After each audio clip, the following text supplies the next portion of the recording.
Yan guys, luto tayo guys ng gatang balinghoy guys. Yung daon ng balinghoy, ginatang guys. Yan o, ganito lang guys sa probinsya. Yan, uling lang. O diba? Gatang balinghoy, yung daon na yung daon guys. Sarap. Ang tawag nito guys, isda sa adobo para masarap. Sarap oh. Kita nyo guys, paluto na yan guys. Oh. Sarap guys oh. Oh.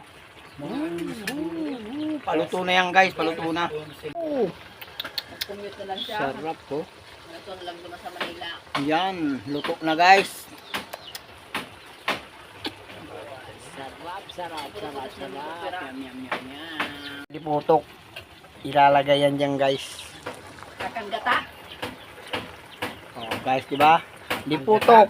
Oh. Sa Tagalog yan guys, gatang-gata. Sa Bicol, liputok.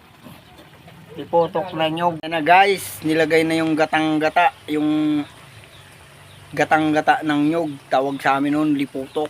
Ayan, luto na talaga yan guys. Oh, sarap. Balinghoy, daw ng balinghoy.